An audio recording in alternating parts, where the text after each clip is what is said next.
Hello and welcome to the TMC Newsroom. My name is Rich Tehrani. Thanks for watching us today. We are at the Cloud Expo 2011 in Manhattan. On our program is Steve Harper. He's the VP of Business Development at StillSecure. Steve, welcome to the show. Thank you. Glad to be here.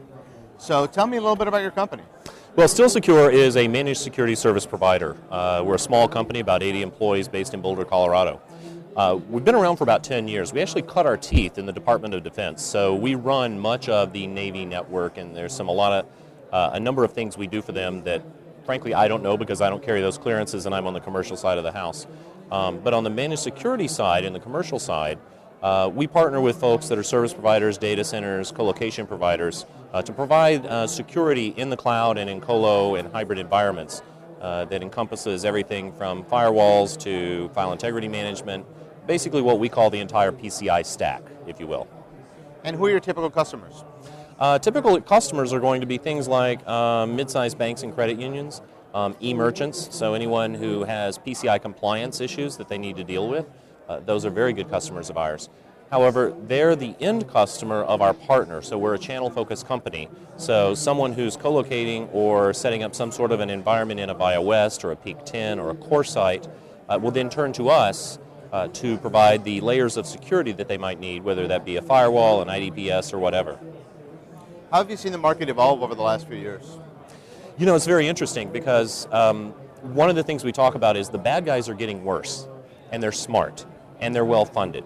What we've seen evolve is if you go back 10, 15 years ago, much of the hacking or cracking that was going on was actually script kiddies. So you can download these tool sets and you can go out, and there was a lot of maliciousness, but now it is a for-profit enterprise. There are bad guys and crime syndicates, if you will, that make their living breaking into computers, stealing and selling data, or holding them for ransom. We actually have a file at our Security Operations Center of email ransom notes. We'll put you back on the air when you wire $50,000 to this bank account.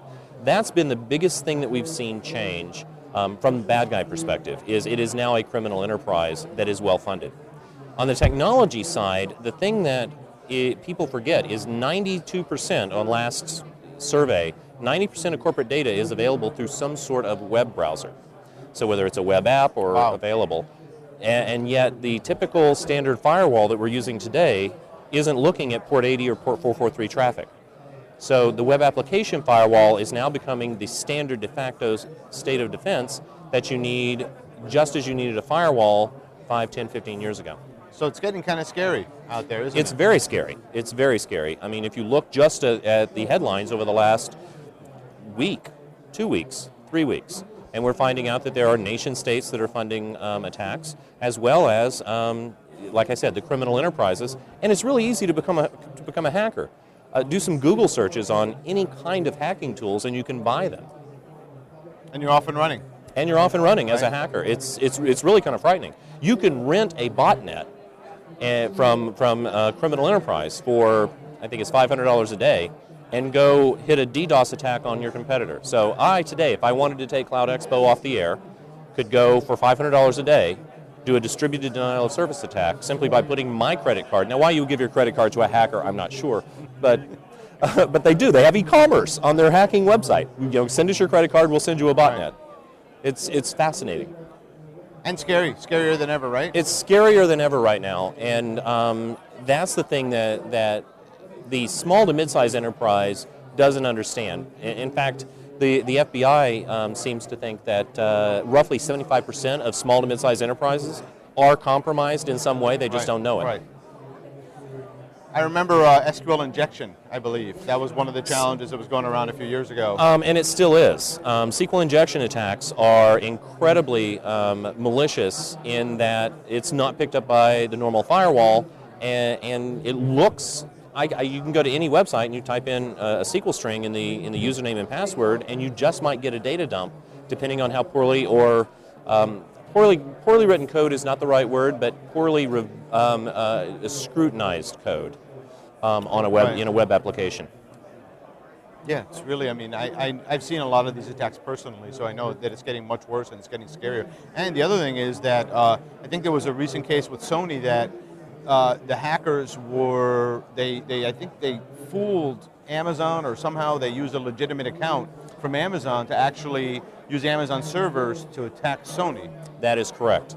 And one of the interesting things you find in those types of attacks is that the posing as legitimate traffic, posing as a legitimate user, is the biggest thing that a lot of folks can do. And then once they're in as some sort of a user, then they have all these tools at their disposal to try and steal whatever it is that they deem valuable.